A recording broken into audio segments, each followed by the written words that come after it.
हम ट्विटर पर hashtag boycott nepotism को ट्रेंड करते हैं और इंस्टाग्राम पे हम स्टार किड्स को फॉलो करते हैं। तो प्रॉब्लम नेपोटिज्म है या हमारी मेमोरी शॉर्ट है? सच सुनना चाहोगे? नेपोटिज्म से प्रॉब्लम किसी को नहीं है।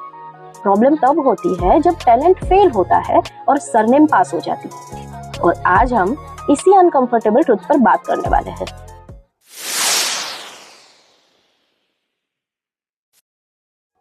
नमस्ते दोस्तों, आज का टॉपिक थोड़ा सेंसिटिव है, थोड़ा इमोशनल है और थोड़ा अनकंफर्टेबल भी है, क्योंकि आज हम बात करने वाले हैं नेपोटिज्म पर। लेकिन सिर्फ बॉलीवुड की नेपोटिज्म नहीं, नेपोटिज्म जो कि प्रेजेंट है हर ऑफिस में, हर बिजनेस में, हर पॉलिटिक्स में और कभी कभी घर में भी। तो सवाल ये नहीं है कि नेपोटिज्म सही है या गलत, पर आज का क्वेश्चन वो है कि क्या हम सच में नेपोटिज्म से नफरत करते हैं या फिर हम सिलेक्टिव आउटरीच करते हैं? क्या हम सच में फेयरनेस चाहते हैं या हम तभी रिएक्ट करते हैं जब अनफेयरनेस ग्लैमरस इंडस्ट्री में हो? तो जब एक बिजनेसमैन अपने कंपनी का वहीवट अपने बेटे को सौंपता है, हम कहते हैं नेचुरल है। जब एक लॉयर अपने प्रैक्टिस में अपनी बेटी को इंट्रोड्यूस करता है, हम कहता है अच्छा है, गाइडेंस है। जब एक पॉलिटिशियन अपने बेटे को टिकट दिलाता है, हम थोड़ा क्रिटिसाइज करते हैं पर बाद में एक्सेप्ट भी कर लेते हैं। पर जब बात बॉलीवुड इंडस्ट्री की आती है, हमारे इमोशंस ओवरफ्लो हो जाते हैं। क्यों?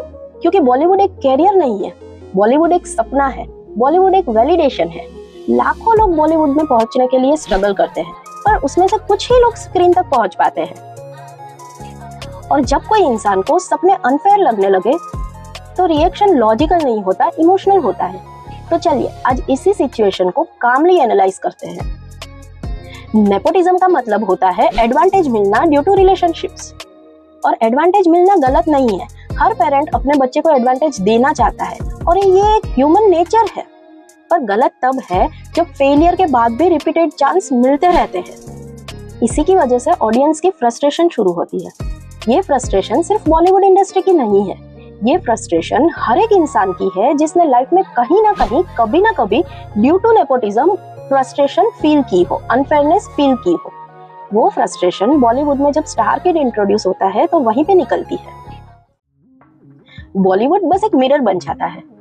चलिए अब स्ट्रगल की बात करते हैं। सब लोग बोलते हैं कि हर एक इंडस्ट्री में स्ट्रगल करना पड़ता है, इससे बिल्कुल डिसएग्रीमेंट नहीं है, ये बात 100% सच है। पर हर एक इंसान के लिए स्ट्रगल की इंटेंसिटी और नेचर अलग अलग होता है। एक आउटसाइडर के लिए स्ट्रगल का मतलब होता है emotional isolation, financial insecurity, repeated rejection और कभी कभी सेल्फ डाउट आने लगता है। और स्टार किड्स के लिए स्ट्रगल का मतलब होता है constant comparison with parents, social media trolling, fail होने पे पब्लिक का ट्रोलिंग और कभी कभी एक्सपेक्टेशन का बहुत सारा बर्डन। दोनों स्ट्रगल्स रियल है, पर ऑडियंस आउटसाइडर के स्ट्रगल से ज्यादा कनेक्ट करती है क्योंकि वो रियल है। यहाँ पे साइकोलॉजी का एक इंटरेस्टिंग कंसेप्ट आता है, एफर्ट जस्टिफिकेशन। जब एक आउटसाइडर कांस्टेंट स्ट्रगल करता है फ्रॉम 2 सेकंड की स्क्रीन टाइम से लेके जब वो स्क्रीन को रूल करता है, तब ऑडियंस इमोशनल फील करती है। ऑडियंस को वो स्ट्रगल विजिबल लगती है क्योंकि उसने जीरो से हीरो बनते देखा है। और तभी जब किसी को इजीली बॉलीवुड में एंट्री मिलती है तो पब्लिक को वो गेम अनफेयर लगती है। स्टोरी इमेजिन करते हैं। रवि नाम का लड़का गांव से शहर आता है, मुंबई आता है एक्टिंग का सपना लेकर। शेयर्ड रूम, लिमिटेड पैसे, अननोन लोग, अनसर्टेन फ्यूचर। सुबह audition, afternoon rejection, evening part time job, रात को एक्टिंग करना। महीनों तक कुछ नहीं होता, फिर उसको एक मूवी में छोटा सा रोल मिलता है। लोग देखते हैं, रवि का कॉन्फिडेंस बूस्ट होता है और धीरे धीरे रवि को मूवीज में एक्टिंग मिलने लगती है। ये स्ट्रगल लोगों को ऑथेंटिकेट लगती है क्योंकि ये स्ट्रगल रियल है, गिफ्टेड नहीं। लेकिन रियलिटी का एक और डायमेंशन है जिसके लिए हम कभी बात नहीं करते, परसेप्शन। आज के टाइम में टैलेंट इंपॉर्टेंट है, पर उससे भी ज्यादा इंपॉर्टेंट हो गए हैं परसेप्शन और विजिबिलिटी। आजकल पीआर एजेंसीज नैरेटिव बिल्ड करती है।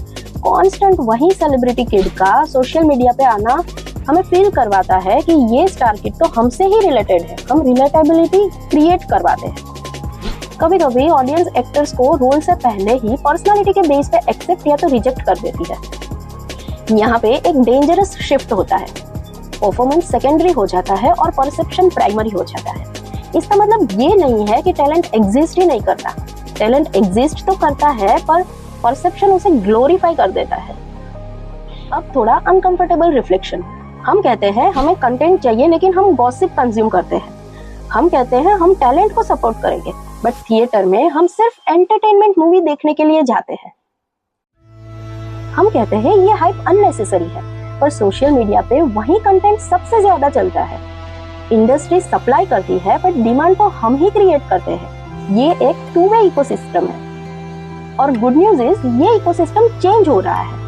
आजकल अगर स्टोरी स्ट्रॉन्ग हो तो एक्टर का सरनेम बैरियर नहीं बन पाता। यहाँ पे एक इम्पोर्टेंट क्लैरिटी, फेयरनेस का मतलब इक्वल सक्सेस नहीं होता, फेयरनेस का मतलब होता है इक्वल स्टार्ट लाइन। हर एक स्टार किड सक्सेसफुल नहीं होता और हर एक आउटसाइडर हमेशा स्ट्रगल नहीं करता, परंतु ये प्रोसेस ट्रांसपेरेंट होनी चाहिए। नेपोटिज्म कभी खत्म नहीं होगा क्योंकि ह्यूमन का बेसिक नेचर कभी चेंज नहीं होगा, लेकिन ऑडियंस का इन्फ्लुएंस अंडर एस्टिमेट नहीं किया जा सकता। आपका एक व्यू एक वोट है, एक शेयर एक स्टोरी है और हर एक टिकट एक डिसीजन है। और जब ऑडियंस कॉन्शियसली चूज करती है तो इंडस्ट्री को एक्सेप्ट करना पड़ता है। इसलिए सॉल्यूशन बॉयकॉट नहीं है, सॉल्यूशन है इम्पोर्टेंटली चूज करना। इसलिए शायद सॉल्यूशन बॉयकॉट नहीं, सॉल्यूशन अवेयरनेस है, ब्लाइंड हेट नहीं, क्रिटिकल थिंकिंग है। हमें सरनेम पर नहीं एक स्ट्रॉन्ग स्टोरी टेलिंग पर फोकस करना चाहिए और जब ऑडियंस से स्टोरी टेलिंग या तो कंटेंट पे फोकस करने लगेगी तब इंडस्ट्री ऑर्गेनिकली फेयर होना स्टार्ट कर देगी। तो दोस्तों, हमने बॉलीवुड की बात तो डिटेल में कर ली कि यहाँ पे नेपोटिज्म एग्जिस्ट करता है, पर अगर सच में हम ऑनेस्टली देखें तो हर एक इंडस्ट्री में नेपोटिज्म एग्जिस्ट करता है। पॉलिटिक्स में देखिए, फैमिली लीगेसी एक नॉर्म बन गई है। स्टार्टिंग में हम उसको क्रिटिसाइज करते हैं बट बाद में वही लोग को हम वोट देने लगते हैं। क्यों? क्योंकि उसका फेस नोन है तो एक ट्रस्ट बिल्ड होने लगता है। बिजनेसेस में देखिए, family business generation to generation pass होते रहते हैं। हम इसको कल्चर बोलते हैं, लेकिन जब एक आउटसाइडर यही वर्ल्ड में एंट्री नहीं कर पाता तो वो अनफेयरनेस फील करता है। कॉर्पोरेट्स में देखिए, रेफरल हायरिंग एक नॉर्म बन चुकी है। जो कैंडिडेट करंट एम्प्लॉय के रेफरल से आता है उसको प्रायोरिटी मिल जाती है। एजुकेशन सिस्टम में देखिए, एल्यूमनी कोटा, मैनेजमेंट सीट्स, ये सारा ओपन सीक्रेट है। यहाँ पे टैलेंट इंपॉर्टेंट नहीं होता, ये कोटा पे एडमिशन मिलता है। स्पोर्ट्स में भी तो देखिए, अच्छा इंफ्रास्ट्रक्चर और अच्छी प्रैक्टिस की फैसिलिटी हर एक के पास अवेलेबल नहीं होता। जो प्रिविलेज्ड बैकग्राउंड से आते हैं उसके पास बेस्ट कोच, बेस्ट अपॉर्चुनिटीज रहती है। तो सवाल ये है कि क्या हम नेपोटिज्म से नफरत करते हैं या अनफेयर एडवांटेज से, क्योंकि डिफरेंस बहुत बड़ा है। तो गाइडेंस गलत नहीं है, मेंटरशिप गलत नहीं है, एक्सपोजर गलत नहीं है। गलत तब होता है जब सिस्टम परफॉर्मेंस को इग्नोर करके सिर्फ कनेक्शन को इंपॉर्टेंस देता है। लोगों को स्टार किड से प्रॉब्लम नहीं है, लोगों को प्रॉब्लम वहां पे है जहां एफर्ट से ज्यादा, टैलेंट से ज्यादा कनेक्शंस को इंपॉर्टेंस मिलते हैं। यहाँ पे एक अनकंफर्टेबल ट्रूथ वो भी है, अगर कल को आप बहुत सक्सेसफुल हो गए तो क्या आप अपने बच्चे को बेस्ट स्कूल नहीं भेजोगे, बेस्ट कोचिंग नहीं दोगे, बेस्ट कनेक्शन नहीं दिलवाओगे? बिल्कुल करोगे, क्योंकि ये हमारा ह्यूमन नेचर है। हम अपने लव्ड वन को एडवांटेज देते ही है। तो सॉल्यूशन नेपोटिज्म को खत्म करना नहीं है, सॉल्यूशन सिस्टम को ऑर्गेनिकली फेयर बनाना है। एंट्री गेट्स नैरो नहीं होने चाहिए, अपॉर्चुनिटी ट्रांसपेरेंट होनी चाहिए और सबसे इंपॉर्टेंट फैक्ट, ऑडियंस को कॉन्शियस चॉइस लेनी चाहिए। तो आज से आप कोई भी एक्टर, बिजनेसमैन, एम्प्लॉई या तो पॉलिटिशियन को देखे और जज करे तो एक सवाल जरूर पूछना कि क्या मैं अनफेयर एडवांटेज जज कर रहा हूँ या नेचुरल गाइडेंस। तो फ्रेंड्स, अगर आपको ये वीडियो थॉट प्रोवोकिंग लगा, आपको लगा कि ये सिर्फ बॉलीवुड का नहीं पूरी सोसाइटी का मिरर है, तो वीडियो को लाइक कीजिए। अगर चैनल पे नए हैं तो चैनल को सब्सक्राइब कीजिए, क्योंकि यहाँ पे सिर्फ एंटरटेनमेंट की नहीं, पर्सपेक्टिव की बात होती है। शेयर कीजिए अपने दोस्तों के साथ, शायद किसी का ओपिनियन ना बदले बट एक हेल्दी कन्वर्सेशन जरूर स्टार्ट होगा। और कमेंट में जरूर बताइए कि प्रॉब्लम नेपोटिज्म है या फिर अनफेयर सिस्टम।